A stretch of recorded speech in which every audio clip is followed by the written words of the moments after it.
no ar o Pode Cuidar. Hoje vamos falar sobre Sistema Único de Saúde. Quais são os gargalos, como isso reflete na vida dos pacientes e na vida dos profissionais da área de saúde. Estamos com um médico aqui muito experiente, que há décadas trabalha em um hospital referência em Cuiabá.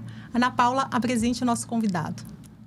O nosso convidado de hoje é um convidado especial, Dr. Marcelo Sandrin.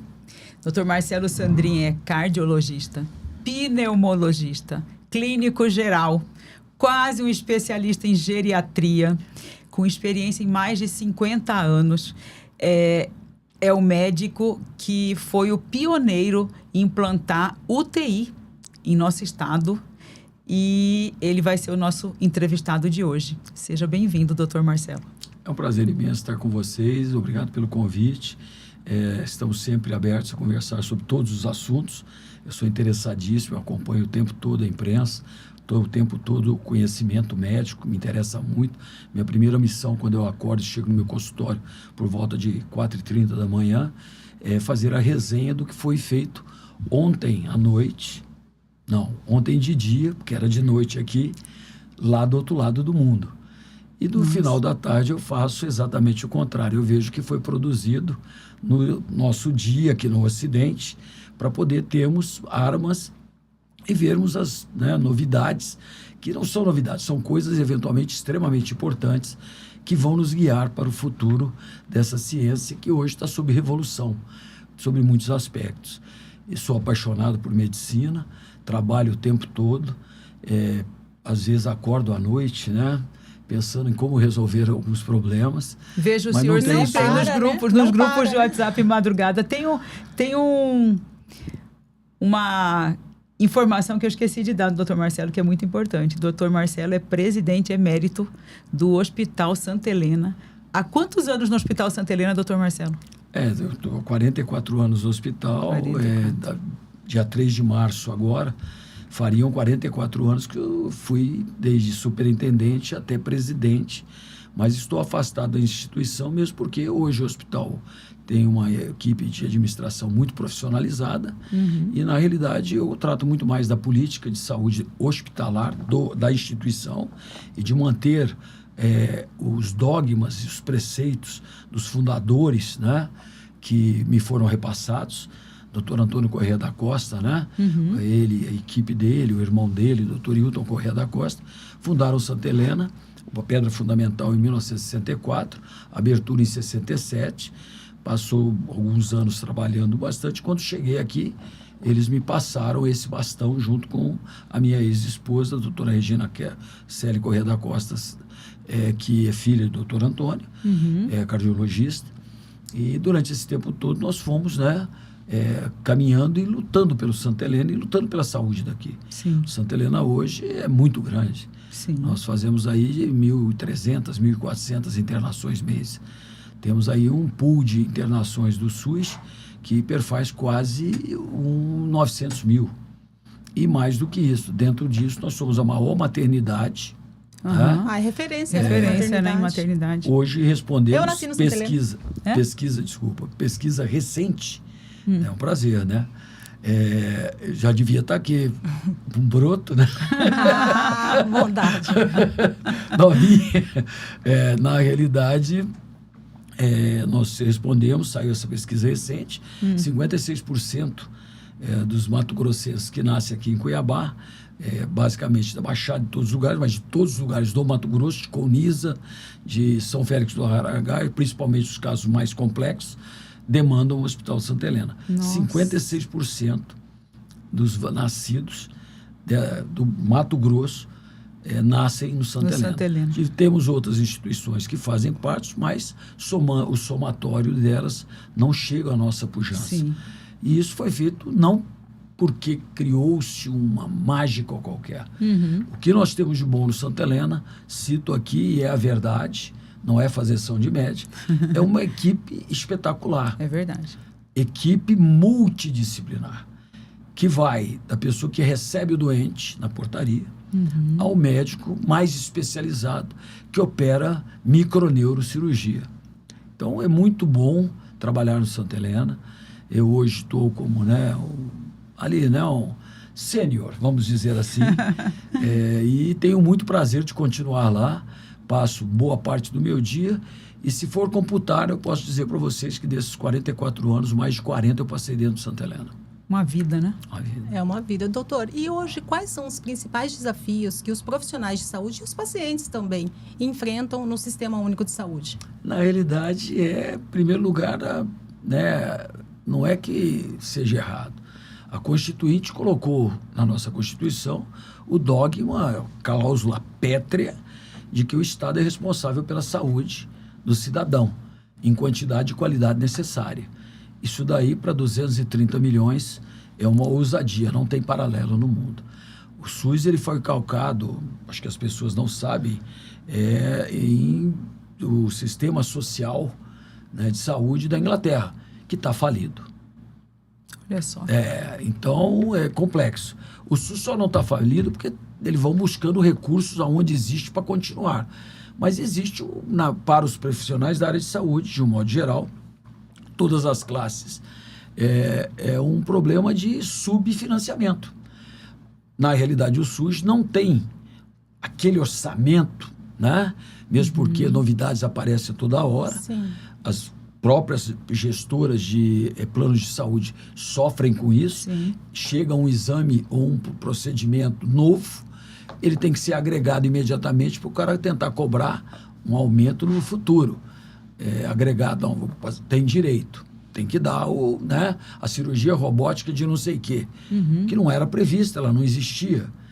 Não tem nenhum custo, né? E não tem nem na estrutura do SUS. E na dificuldade do orçamento vem aquela que é a maior de todas, que não foi prevista, não foi nunca equilibrada, de onde é que é a fonte de recursos do SUS.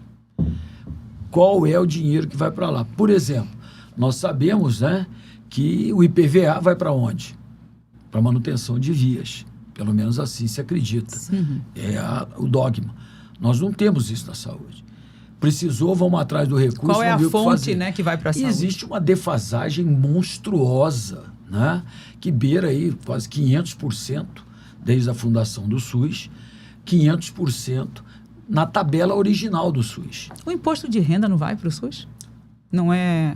Não, ele não é obrigatoriamente ido para lá. Ele pega-se dinheiro de diferentes fontes. Recursos federais e faz também. O pagamento daquele orçamento que tem esse problema. Novas tecnologias chegam. Sim. Né? Ainda mais nos dias de hoje, né? Brinquei com você aí, mas existem trabalhos médicos que são gerados, isso aí tem mais ou menos 1 mês e meio, e ninguém nunca aqui ouviu falar, provavelmente, que nós podemos usar o gás hilariante para tentar bloquear o avanço do Alzheimer.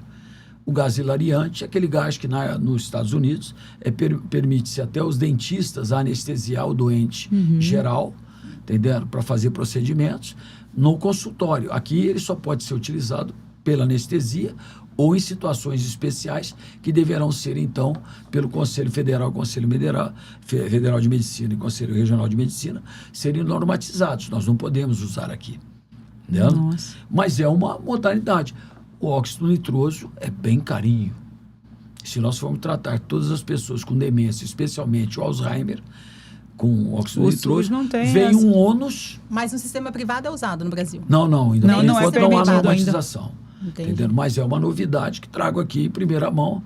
Eu ia guardar como segredo para até ele ser liberado, mas aqui estamos batendo um papo muito gostoso.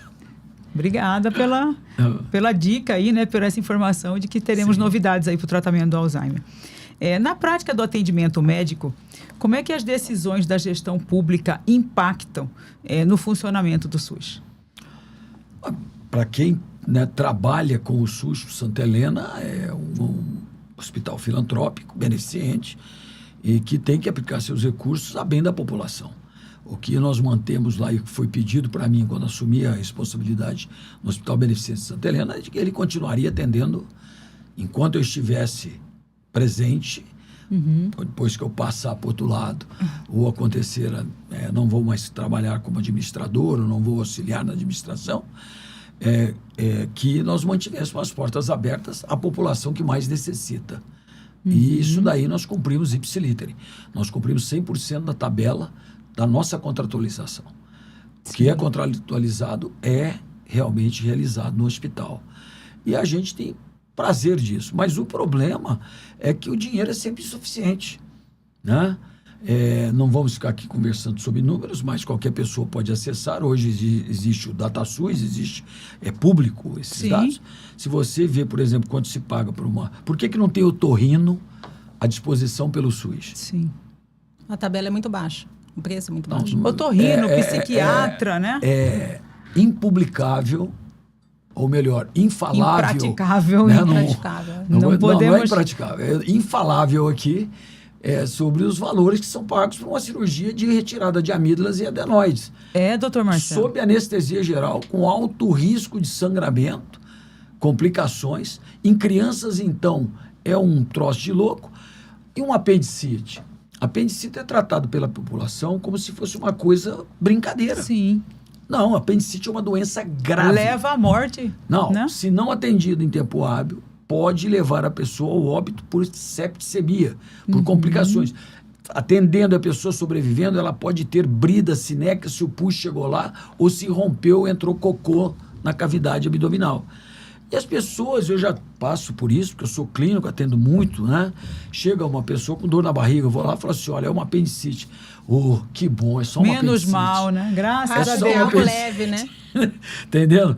É muito complexo. E se você vê quanto se paga para uma equipe dotada de cirurgião competente, auxiliar, anestesista, sala de cirurgia, internação, porque o SUS paga um pacote, infelizmente é sempre deficitário. Aqui no Mato Grosso nós temos uma coisa que salvou os hospitais filantrópicos, por exemplo, que é o Fundo de Estabilização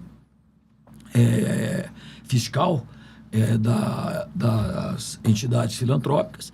A Santa Casa, infelizmente, não conseguiu chegar quando foi feito isso daí.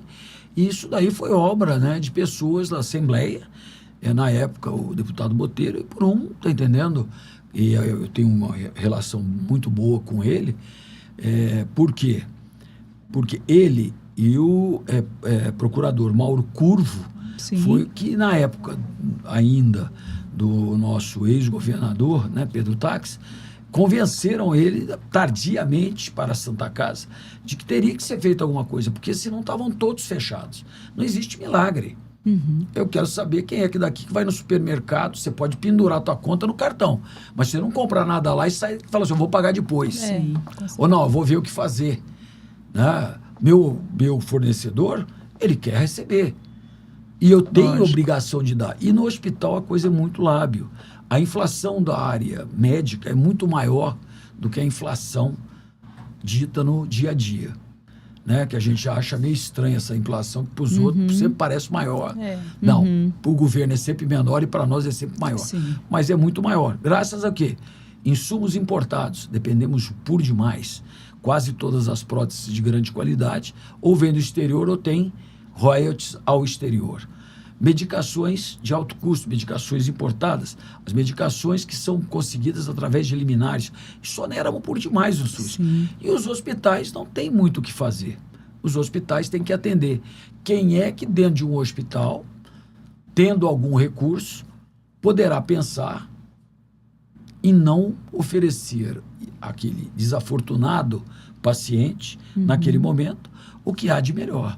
Muito difícil, né? Porque está lidando com vidas, né? O senhor mencionou aí o caso da Santa Casa, né? Hoje até vi um vídeo que a Ana Paula me encaminhou do senhor falando sobre câncer, né? Eu não sei se é o vídeo de hoje, aquele vídeo. O índice de mortalidade, índice de mortalidade e tudo.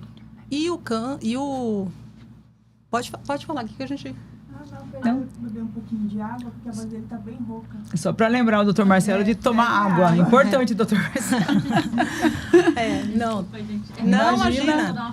Tá cuidando bem dele, hein, exatamente. A professora puxou a orelha do meu. É que eu não tenho hábito de ficar tomando. Pode colocar na sua canequinha aí. Não, eu posso colocar, mas tá bom. A gente... Aí eu vou ficando muito chique. Vai fazer um merchan aí porque pode cuidar, né? Então, doutor, o que a gente estava falando, o caso da Santa Casa.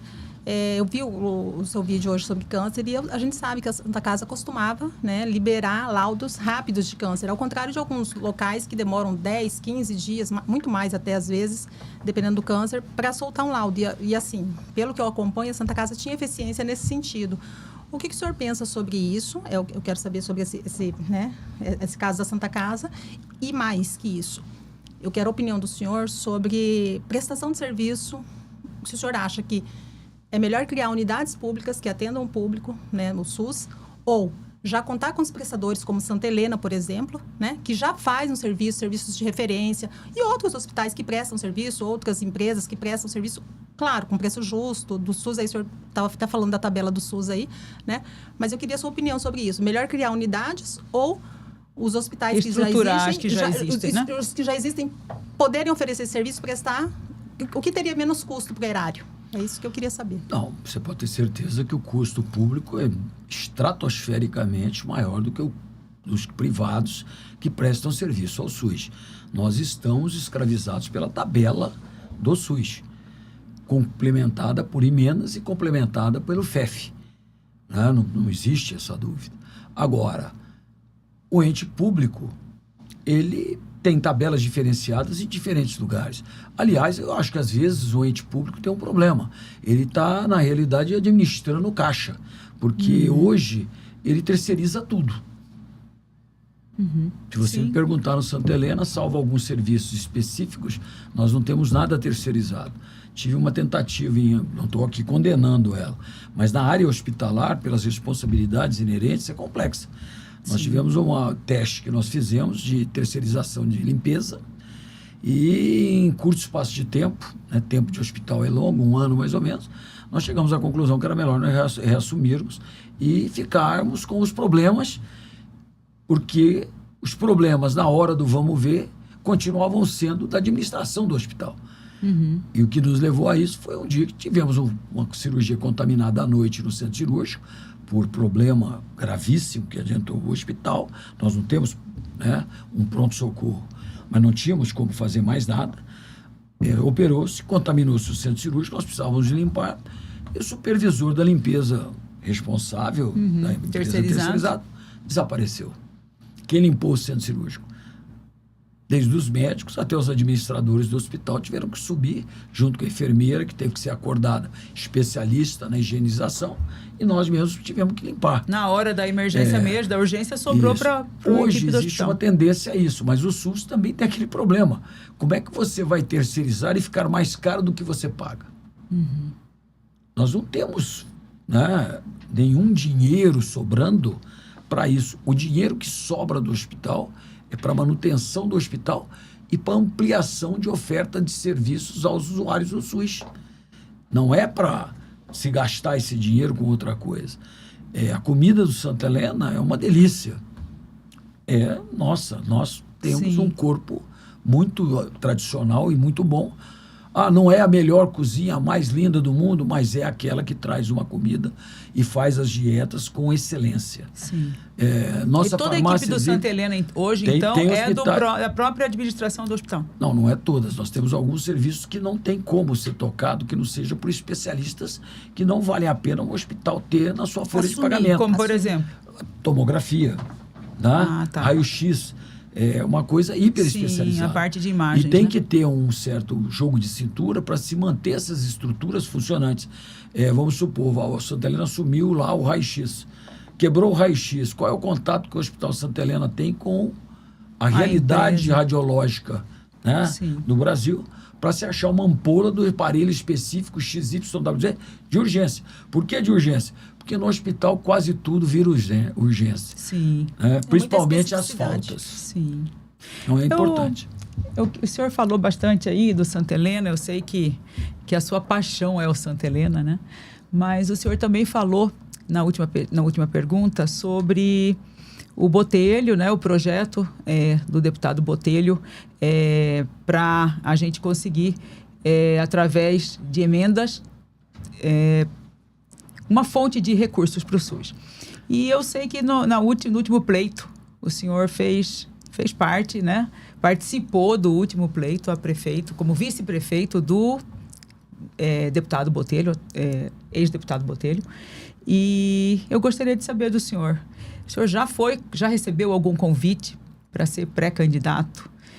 Existe essa vontade ou essa decisão sua de ser pré-candidato para o pleito de 2026 agora? Qual seria esse cargo que o senhor iria pleitear? Sou pré-candidato a deputado federal. O senhor é pré-candidato? Isso daí já é uma decisão, poderá não se concretizar, sou pré-candidato.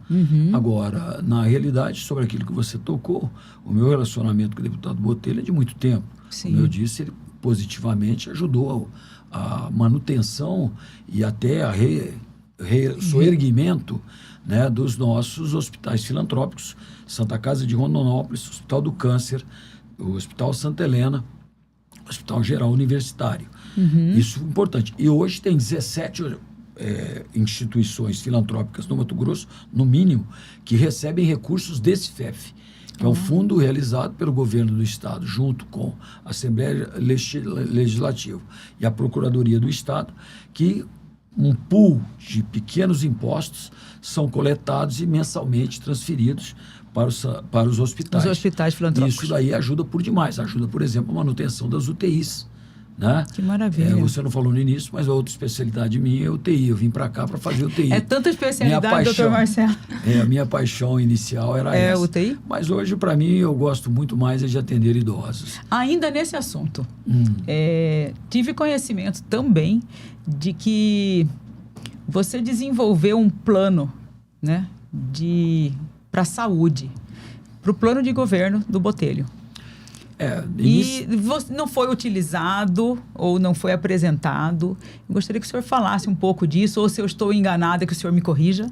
Mas eu gostaria de saber, porque eu fiquei curiosa, porque eu sei que disseram que é algo primoroso e que ali apresenta várias soluções, né, que você colocou ali para a nossa saúde, para o nosso sistema único de saúde. Conta pra gente um pouquinho como era esse plano. Exatamente. Na realidade, as pessoas acham que eu dava alguma coisa política inicialmente. Não, eu participo da política de saúde do Estado do Mato Grosso há muito tempo. Sim. Né? Um hospital que atende a todos. Sim, está diretamente ligado, né? Do Estado. É um hospital que está aí presente. É um termômetro da verdade. Obviamente, aprendemos muito. E eu fui convidado primariamente a participar de um grupo de profissionais, não era só da saúde, de outras áreas, que foi da mobilidade urbana a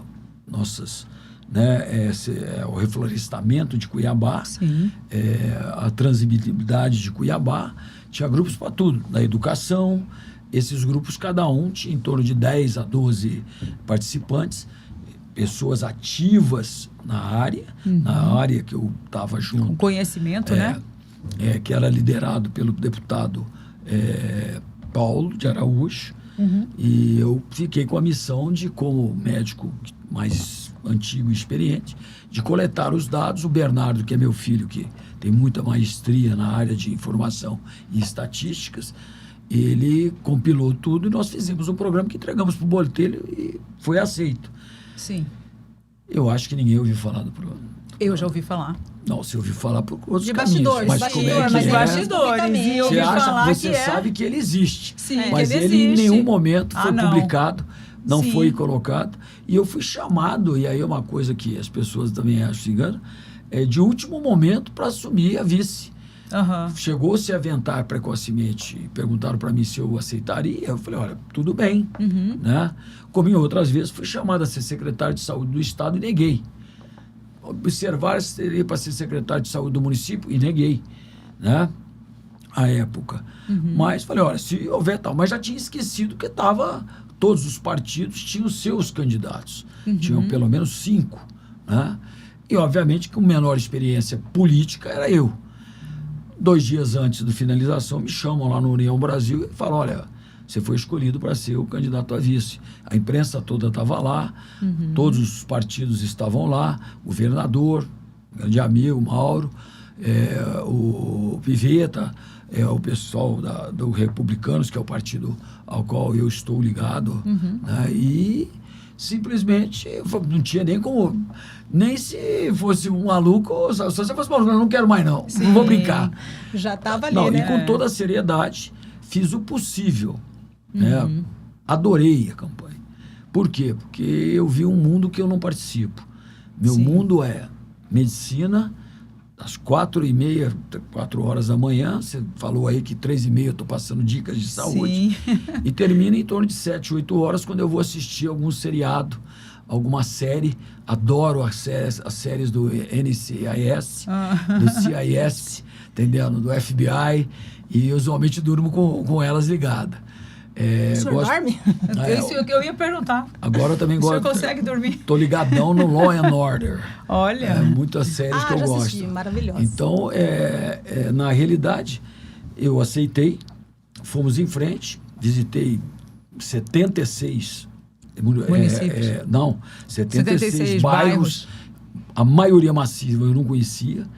E conheci uma realidade que me estimulou mais ainda a pensar que, se ganhasse, poderíamos fazer muita coisa, porque tinha muita coisa que foi me passada, que está incluída. Os pedidos da população foram todos entregues aos coordenadores da campanha, por escrito. E muita coisa que você... não é uma penada. Com uma mínima atenção, você conseguiria modificar a bem de um bairro de Cuiabá. Sim. Houveram reclamações muito difíceis de serem atendidas, né? Ouvimos coisas estapafúrdias, também tenho ideias estapafúrdias, eventualmente, mas, está entendendo, foi feito de muito bom grado. O que foi possível ser feito foi feito. Perder faz parte, tem que saber perder. Tem muita gente que não sabe perder. Eu simplesmente continuo aí como ente ativo. Voltei para o meu consultório com toda a fé. Eu trabalhava de manhã, porque o meu sustento vem do meu consultório. Eu sou um médico privado, né? Um profissional liberal. E estamos jogando o jogo, né, da política de saúde novamente. Aí, de um modo, pensando no que vi, pensando no programa que está guardado, não a 7 chaves, está guardado no meu armário de roupas lá do meu consultório, eu comecei a pensar na possibilidade de, né, fazer alguma coisa ou largar a mão disso. Eu estou com 70 anos, 51 anos de hospital, 44 anos de Cuiabá. Mas com uma experiência que Agora, poucos têm, né? na área da saúde, principalmente. O que me interessou não é nada. Eu não almejo cargos, eu não almejo dinheiro, eu não almejo status, emendas, poder nenhum, né? Poder nenhum, tá entendendo? Eu gostaria de ver se eu conseguiria contribuir um pouquinho mais. Sou pré-candidato, se um dia chegar a candidato e um dia que eu chegar lá, com o conhecimento a bem da saúde do estado que me abraçou. Eu sou muito mais mato-grossense e cuiabano do que fui paulista, eu nasci em São Paulo, do que mineiro, morei em Poços de Caldas, no interior de Minas, do que carioca, onde estudei e me formei. Tenho um agradecimento aos 3 estados. Vou voltar a Poços de Caldas agora no Carnaval, visitar minha família. Eu tenho tias de 100 anos, 99 anos, que eu tenho obrigação de visitá-las, porque são as últimas, né? Sim. Tenho primo de 94, tia de 90, vou lá visitá-los, que a família, para mim, é uma das coisas mais importantes que Deus. Deus, família, amigos. Prezo isso. E se houver possibilidade no futuro de fazer, se não, fazemos o que fazemos. Continuamos contribuindo com a saúde, contribuindo com as pessoas que precisam, e me sinto muito bem. Eu tenho a sorte, né, dada pela minha família e por Deus, de ter escolhido a profissão que é o que eu gosto de fazer. Doutor, o senhor falou aí sobre a questão das visitações nos bairros, tudo, e falou que seu plano está ali guardadinho, mas a gente fica muito curiosa para saber pelo menos uma item. Não precisa falar todo, não, mas um item assim que o senhor acha assim que fala, poxa, essa atitude simples resolveria tal coisa no sistema público de saúde. Qual seria assim, a pepita de ouro desse plano? Isso. As modificações que a gente ouviu, que eram muito simples, são coisas que não tem como ficar falando, porque são coisas pontuais, mas por incrível que pareça, tem uma que seria mudar o agendamento, a forma de agendamento. Até nosso prefeito já falou que haveria uma possibilidade, o vencedor, conheço ele de muitos anos, a família dele morava numa cidade que eu morei, e o pastor Sebastião foi muito íntimo meu, que eu tenho até dicas de saúde na Rádio Nazareno, e tive durante muito tempo programa na Rádio Nazareno. Olha. Voluntário, né? E o Abílio, ele disse em alguns momentos depois da vitória de que ele ia tentar fazer agendamento por né? Aplicativo. Seria muito bom, porque uma das queixas que eu ouvi lá, que pode estar gravado e está lá demonstrado em 2 bairros de Cuiabá, que o problema era o agendamento das consultas pediátricas, onde as mães tinham que chegar na policlínica cedinho, de madrugada, e esperar abrir as senhas. Pegava as senhas, eram ser atendidas lá para as 9 horas. E as empresas de Cuiabá, algumas, né? Não aceitam declaração de comparecimento. Tem que ser um atestado que ela está doente. Que ela foi atendida. Nossa. Ela foi atendida. E como é que ela vai cuidar do filho, né? Mas isso daí é só você reunir os empresários. Eu acho que Sim. nós poderíamos ter uma linha dura ou uma pessoa, né, pouco, né, aberta ao diálogo para ver que isso é um absurdo e ilegal. E esse aplicativo resolveria a Nossa. questão de fila, Agora, de tempo eu perdido. não sou chegado na informática, não. Eu simplesmente mudava o horário de fazer a coisa e obrigava Mas facilita tanto a as vida. empresas Aceitarem. Né? passar lá. Se ninguém quisesse fazer, vai ser o seguinte: olha, Câmara de Vereadores, obriga aí e fala com o CRM que tem que aceitar, porque legalmente tem que aceitar. Tem que aceitar. Isso é uma ilegalidade. Agora, o programa básico de início que a gente teria era voltado ao atendimento aos idosos. É um atendimento não especializado, mas um atendimento que teria locais apropriados, com equipes apropriadas e até com referência hospitalar bastante, né, dedicada aos idosos. Isso Um local aí, só para os idosos. agora, nós não fizemos isso porque nós achamos que os idosos merecem tudo. Sim. Lembrem-se, todos os que estão aí, vocês oram para chegar a virar idoso. Eu sou idoso, tá? Eu tenho 70 anos, então eu sei o que é chegar lá. Limitações, dificuldades, graças a Deus, né, não me trouxe ainda doenças, né, mas passei por um perrengue muito grande durante a Covid. Eu tive a Covid e passei 10 dias difíceis na minha vida, mas tudo bem. Agora, o que era por que nós faríamos isso?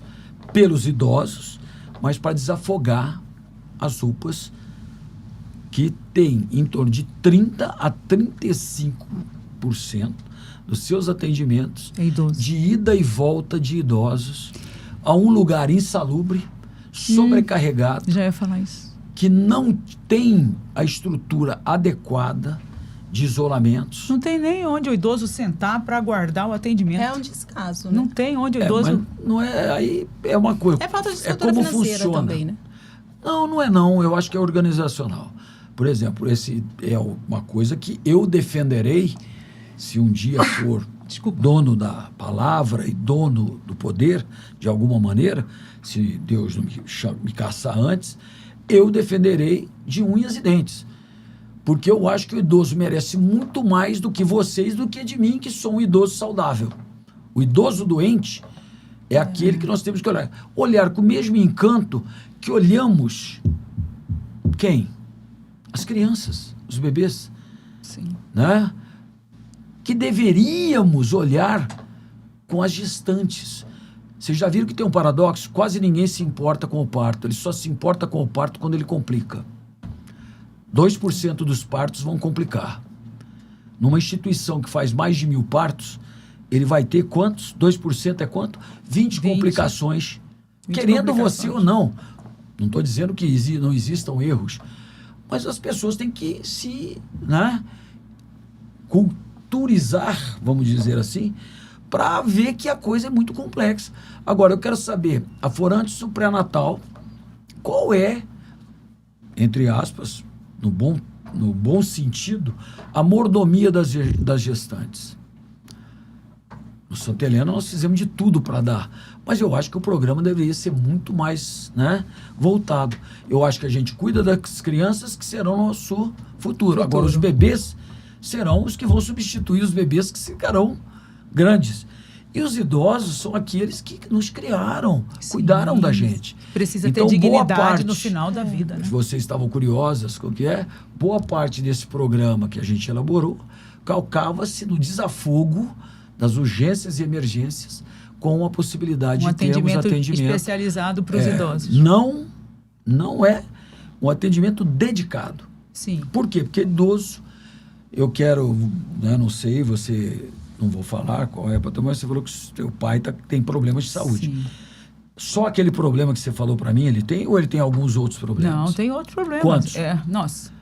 Mamão. Meu pai é cardiopata, meu pai tá pré-diabético, meu pai pressão alta. Então nós precisamos, não é de um médico para atender o idoso, nós precisamos de uma equipe multidisciplinar. Exatamente. No mesmo lugar, né? Porque sai de um lugar, vai para outro, vai para outro, Por exemplo, eu vou dar um testemunho meu aqui para o senhor. Nós não conseguimos ainda vacinar os meus pais. Meu pai tem 81, minha mãe tem 71, contra a gripe. Eu já estive no posto de saúde, eu não sei dizer se é posto de saúde ou se é UPA, 3 vezes. As 3 vezes fomos mal atendidos. Chega lá, o meu pai, até por conta da doença, ele não consegue ficar. Ele entra num grau de ansiedade muito grande. A gente tem que retirá-lo de lá e não vacinou. E aí eu fico assim, vou levá-los para vacinar na saúde privada, né? Numa clínica privada. Sim. Aí meu pai fala assim, não vou pagar. Não vou pagar isso, é um absurdo, não vou pagar. Meu pai tem 81 anos, ele não quer pagar. Acho justo ele não querer pagar. Então, ainda vou na 4ª tentativa para ver se eu consigo vacinar meu pai. E é exatamente aquilo. Eles não estão preparados para atender um idoso que chega lá para vacinar. Não é complexo, é oneroso, entre aspas, mas economizaria tanto que seria um programa autossustentável. Mais do que isso, né? Não é a solução, né, para todos os problemas de uma UPA, mas que desafogaria muito. Não, os desafogaria. E aí haveria a setorização de como seriam essas assistências. Por exemplo, notamos, quando cheguei aqui, eu era tisiologista do Estado, em 83, 84, 85, lá na unidade de saúde, que é aqui perto do Hospital Geral, que era um postão de saúde. Uhum. Lá tinha tisiologia, que é assistência à tuberculose. Precisa-se pensar muito sobre isso, porque a tuberculose está avançando de formas até atípicas no Mato Grosso. E, está entendendo? A gente tem pego pessoas com diagnóstico tardio. Tuberculose é uma doença tratável hoje. Sim. Existem casos com dificuldade. Mas é uma doença que, se você investir nela precocemente no diagnóstico... Diagnosticar, né? É aquela velha história. Eu até amava, né? Tinha uma televisão aí que, ocasionalmente, colocava os seus atores a falar sobre a tosse. Se você tossir 10 dias, tá entendendo? Se a tosse prolongar, se você escarrar sangue, procure imediatamente serviço médico, não espere. As pessoas esperam 2 meses falando que é bronquite. Não fazem nada, não estudam, não veem, não conseguem. E a medicina evoluiu muito rapidamente. Sim. Hoje existe exame no escarro que vê o DNA do bacilo. Se der o BAR, o exame de escarro negativo, para o bacilo, você pode tentar flagrar ele nesse exame de escarro. Existe exame de sangue para você saber se a pessoa está contaminada. No brasileiro é mais complexo, porque nós tomamos vacina contra a tuberculose, mas ela não é 100% eficaz. Então, a gente pede encarecidamente que as pessoas voltem a pensar que todas as doenças não é só o infarto, não é só, tá entendendo, o acidente vascular cerebral, não é só o câncer que tem que ser diagnosticado precocemente. As doenças infecciosas, de um modo geral, quanto mais cedo você diagnosticar, você tem melhor tratamento e melhor evolução, eventualmente sem sequelas. Então, dentro daquele grupo, psicólogos trabalharam, neurologistas trabalharam, foi feito a muitas mãos, dentistas trabalharam, pessoal administrativo da área de saúde também participou do grupo. O gruro de onde saiu esse plano. Exatamente. Eu acabei ficando finalizado porque o Paulinho, com os afazeres dele, é meu amigo, né? Ele chegou no final, já estava com o boneco todo pronto, ele falou assim, agora o problema é seu, eu não sou médico. Mas ele é o Paulinho da saúde. Eu conheço ele desde das comissões que existem, né, de representantes do governo municipal e do governo estadual, onde eu era representante de hospitais, ele era representante dos funcionários públicos. Então, a gente tem um bom relacionamento. E nós continuamos. Por que não foi demonstrado? Não passa pela minha pessoa. Sim. Eu não participei de nenhum momento da política, desde a econômica até... não fui chamado a opinar sobre como é que seria distribuído, né, em cada fase da campanha eleitoral, principalmente dos 45 dias que eu estava lá. Eu simplesmente cumpri a missão que foi me colocada. Cumpri com o maior prazer, isso me abriu, né, o coração e mente e os olhos para uma outra Cuiabá. Uma Cuiabá que é distante, né, do poder. Um pouquinho distante do poder. Uma outra realidade, né, doutor Marcelo? É interessante isso que o doutor Marcelo coloca, de várias doenças que são tratáveis, podem ser prevenidas, só que aí vem o diagnóstico tardio, justamente por essa estrutura, e aí as pessoas acabam morrendo de coisas que poderiam ser tratadas, né? Isso aí a gente fica um pouco indignada, né, com essas coisas. Você tocou num ponto que é o seguinte, as sequelas são muito onerosas. E as sequelas em doenças, como, por exemplo, a tuberculose e outras, são sempre presentes. E vão ter limitações respiratórias, vão ter, eventualmente, casos de bronquite crônica, né? Fica a secreção continuadamente, forma uma caverna no pulmão, consegue uma aspergilose pulmonar. São consequências que vão dar muito gasto também para a saúde. Então, deveria ser melhor aplicado os recursos. Por exemplo, eu acho que deveria ter uma campanha de conscientização sobre a tosse na época da gripe. Nós íamos fazer isso. Nós íamos implementar, né, estimular. Eu não seria secretário de saúde se tivesse ganho, porque eu não posso abandonar a minha vida privada. Eu vivo do meu trabalho. Claro. Também, se um dia galgar qualquer outra missão política ou não, eu vou continuar sendo o médico Marcelo, que vai estar no consultório de tal hora, porque eu não posso sair disso. Eu não ganho dinheiro de nenhuma outra instituição. O senhor vive da sua profissão, da minha né? realidade. E tem aposentadoria e tal, mas aposentadoria não é bom nem falar, entendeu?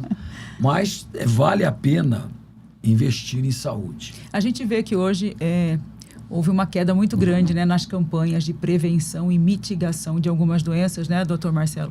Inclusive na questão das vacinações. E a gente vê que algumas doenças que já estavam até erradicadas, né, estão voltando. Isso é muito triste, porque é mais um fator que vai afogar o sistema único, né, de saúde, que vai afogar os hospitais. Eu reputo a isso a uma coisa que é a maior indignidade que os humanos estão fazendo contra si mesmos. É a politização da saúde. A saúde tem que ser isenta de qualquer atitude política. Exatamente. Nós não podemos suportar política na saúde. Nós temos que ter políticas de saúde. E essa dicotomia que existe hoje no Brasil adentrou profundamente na saúde, aonde a ponto de que o que fez tem que ser destruído, porque agora sou eu que vou fazer. Exatamente. Não tem cabimento. Eu quero levar o mérito disso para mim, né? Mas no mundo inteiro estamos tendo os graves problemas. Sim. A modernização está aí agora. Por exemplo, o sarampo não voltou só no Brasil. Exatamente. Nos Estados Unidos, na famosa Eu estou assistindo Inglaterra. que no seriado Isso. várias pessoas dão entrada, o PIT, dão entrada no pronto atendimento com manchas no corpo. E o pai e a mãe, a mancha sumiu, a gente achou que fosse um processo alérgico. E era sarampo, e dá um surto de sarampo lá no município.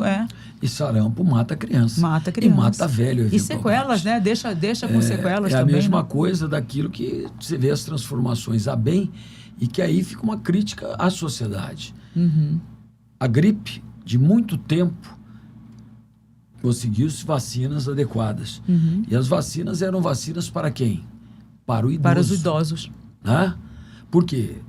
Um idoso que teve uma gripe, queda imunitária, tem doenças associadas, se faz uma pneumonia, se ele adentra um hospital, a mortalidade pode chegar a 50%. O objetivo era estancar essa mortalidade. Depois viu-se que conseguia se usar em outros segmentos.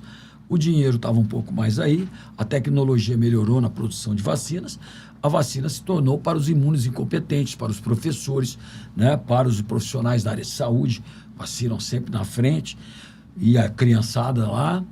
E é lamentável, é horroroso. Nós chegamos a ter no Mato Grosso recorde de vacinação da gripe. Hoje nós estamos não chegando a pífios 70%, mesmo se fazendo apelos desesperadores. É inadmissível uma Mas, situação dessa, né? como eu sou meio desesperado não. Para me mexer comigo, me desesperar, mas eu sou meio alucinado. Eu convoco a todos aí para ir, tá entendendo? Vacinar. As vacinas estão se perdendo, mas não é só aí, em todas as outras. O ridículo que se passa com uma vacina que poderia ter exterminado desde que chegou o câncer de colo uterino, que afeta eventualmente algumas das nossas mães, Sim. das nossas tias, das nossas avós. Por quê? Já tem mais de 20 anos que ela está no mercado. O Brasil foi o segundo ou terceiro país que adotou a vacina em programa público de saúde. O Brasil é um dos grandes países, a maioria dos países só tem vacina paga. Tem países que não tem vacina nenhuma. Nossos vizinhos aqui de fronteira são um problema.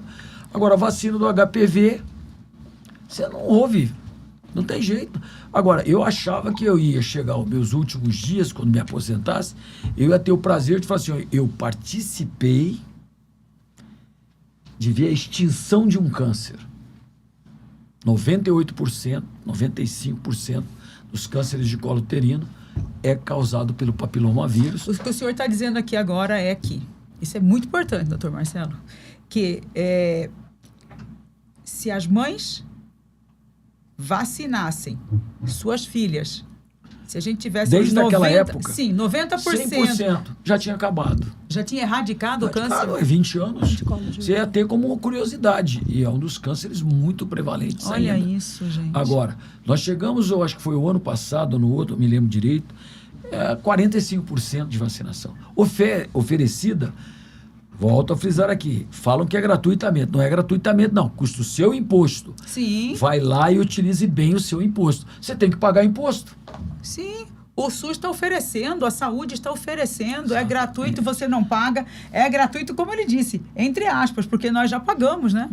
Sim, os e perde-se. Os impostos são elas pagos. Vencem, né? E isso inúmeras outras, né? Sim. Agora, essa daí é um exemplo clássico, né? E da gripe é um triste momento, porque nós não chegamos mais a bater os recordes. Nossa, da gripe nós não é chegamos difícil. ao ideal. E você conta com a extinção daquela cepa, a proteção da saúde da população, acima de 90%. Tanto é que nós sabemos, as vacinas que usamos para a Covid, qualquer um que é da área de saúde isento, sabiam que elas não tinham eficácia necessária, as primeiras e as outras, para fazer frente ao monstro da Covid. Não adianta ficar discutindo se ele foi montado em laboratório, era uma coisa existente, presente. E, obviamente, pagou-se muitas vidas pelo aprendizado. A última lição que eu quero deixar para as pessoas é exatamente essa. Todas as pandemias, todas as guerras fazem a humanidade evoluir. O que nós aprendemos no surto de dengue primário, com as mortes de hemorrágicas, foi demais. O que nós aprendemos com a AIDS, tinha acabado de sair da residência, a AIDS explodiu. Foi o primeiro hospital que aqui no Mato Grosso teve um leito para tratamento de aidético, foi o Hospital Beneficente Santa Helena, que na época era só o Hospital Santa Helena. Isso daí, porque você tem que tratar todo mundo. Todo mundo é igual, não adianta você fugir. Sim. Agora, as pessoas são lenientes e não fazem a sua parte. E aí depois... Reclamam. Muito bem. Reclamam e usualmente reclamam agressivamente. Sim. Agora, só para dar o exemplo do Covid, que foi assim, um exemplo completo de medicina. Começou como uma doença infecciosa viral. Chegou a ser chamada, e vocês são testemunha do quê? Uma gripezinha. Sim. Fica em casa, só fica aí. Só sai se estiver com falta de ar. Erros históricos.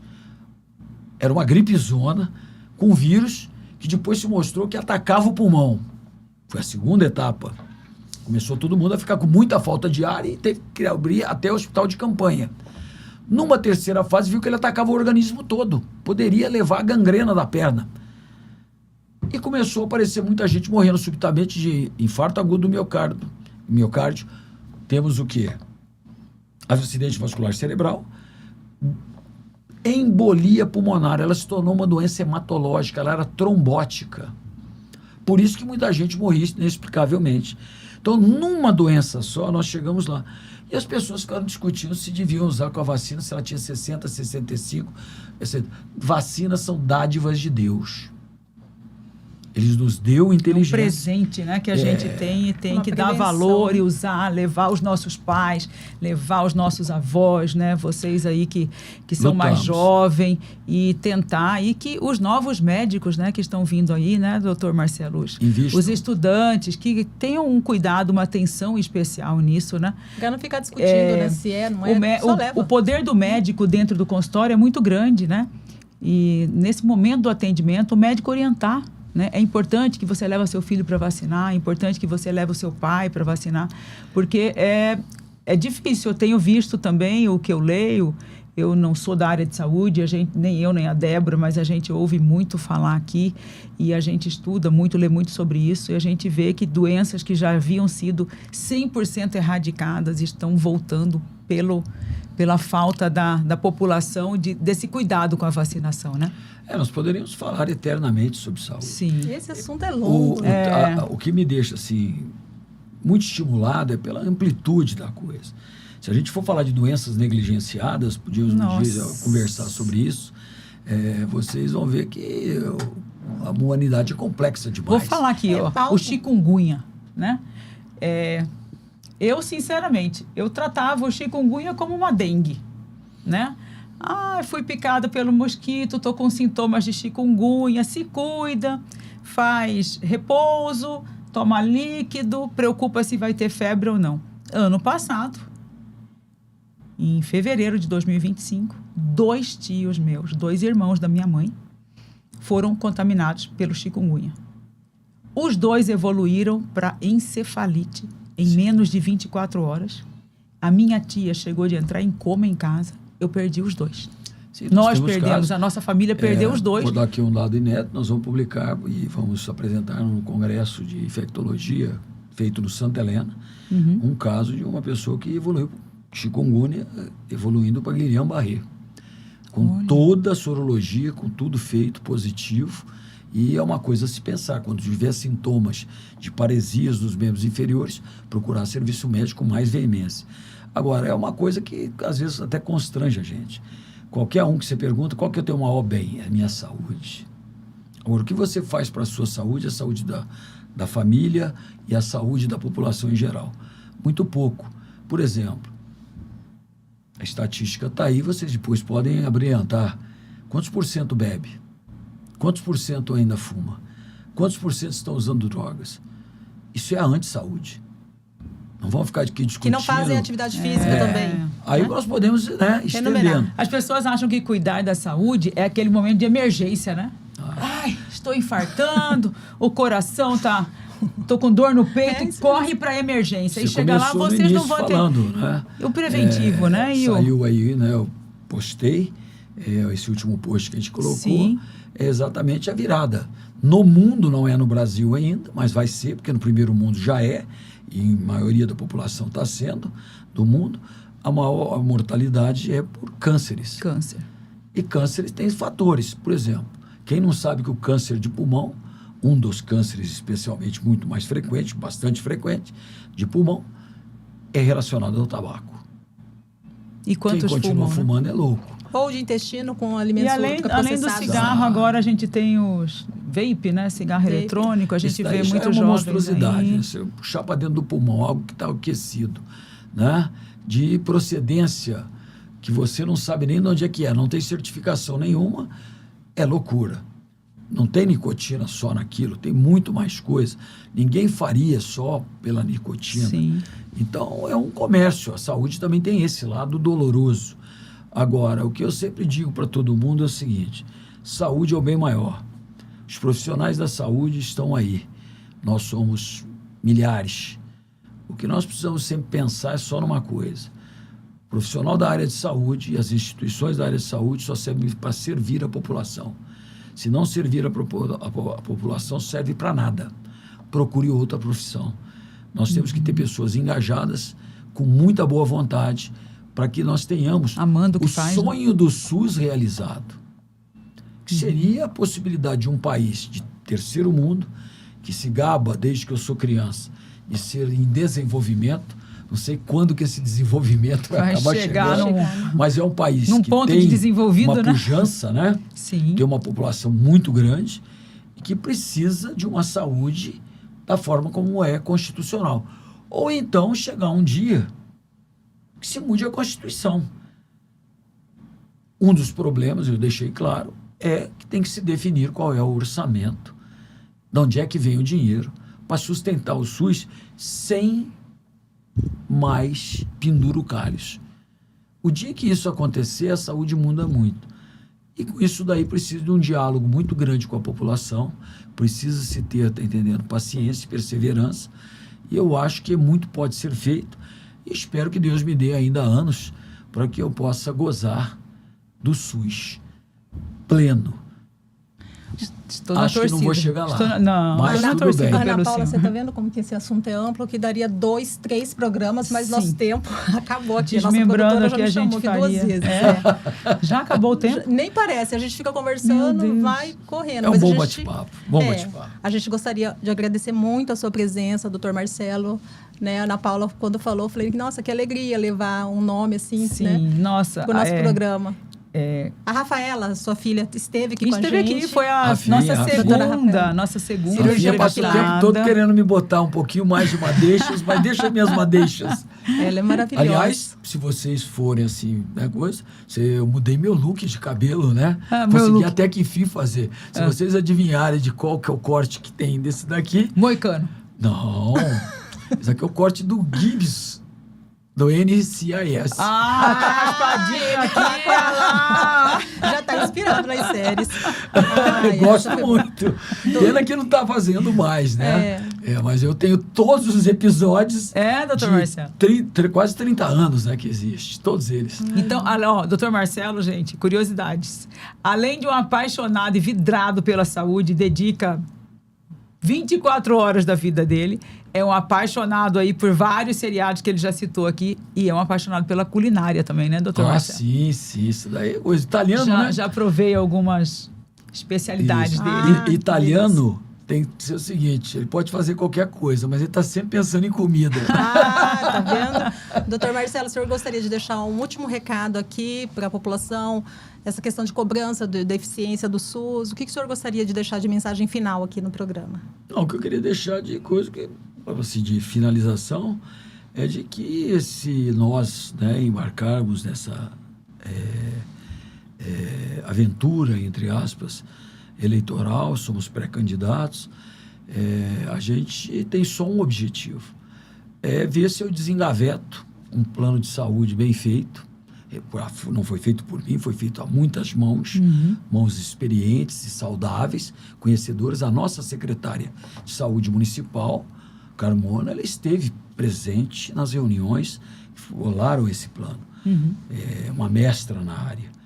E nós, está entendendo, precisamos de achar um norte melhor, né? Uma voz que vai dizer a verdade, não brilhar aquele ouro que é ouro de tolo, mas fazer com que um projeto que existe já há anos tenha um destino mais rapidamente saudável em prol da saúde da população. E eficiente, né? Sim, é uma verdade. Com resultados que a nossa geração possa ver ainda, né? Que a gente possa usufruir disso, ver uma saúde pública melhor, né? Mais bem estruturada.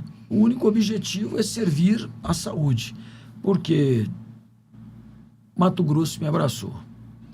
Aqui vivo, aqui constituí minha família, aqui constituí minha vida profissional, constituí, né, a minha vida pessoal, médica, e se eu puder fazer mais alguma coisa, além de atender um médico tradicional, voltado para a medicina de eficiência, a medicina do diagnóstico calcado em história do doente, exame físico do doente.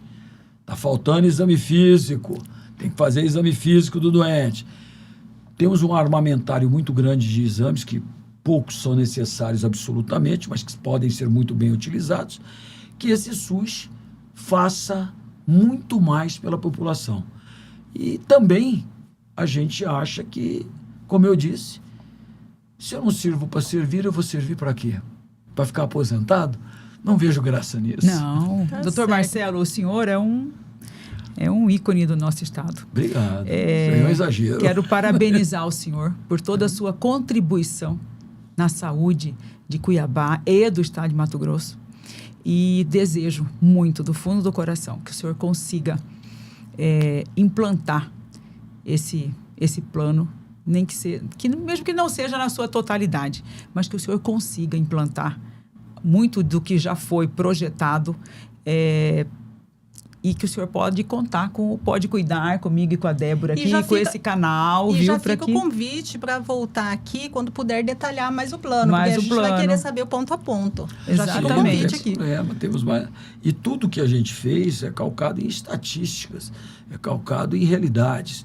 Nós não fizemos nenhum plano idílico. E aqui é uma coisa, eu abomino mentiras. A mentira faz parte da vida, uma mentirinha aqui, outra colar, né? É bom. Agora, na área de saúde, você não pode enganar. Não cabe, né? Você tem que fazer.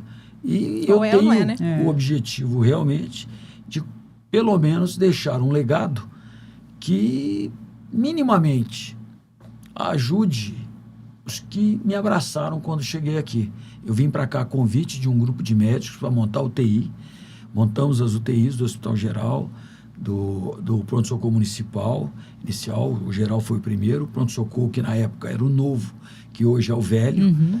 Montamos uma unidade coronariana no Hospital Santo Tomé, que nem existe mais. Uhum. Trabalhamos em todas as áreas, montamos as UTIs do Hospital Santa Helena e ajudamos diferentes. Quando o São Benedito não era São Benedito, era um hospital de emergência neurológica, Uhum. eu que era responsável pela UTI, porque eu era o único especialista com registro, né, que poderia assinar os documentos, porque lá era de altíssima complexidade e não tinham dois.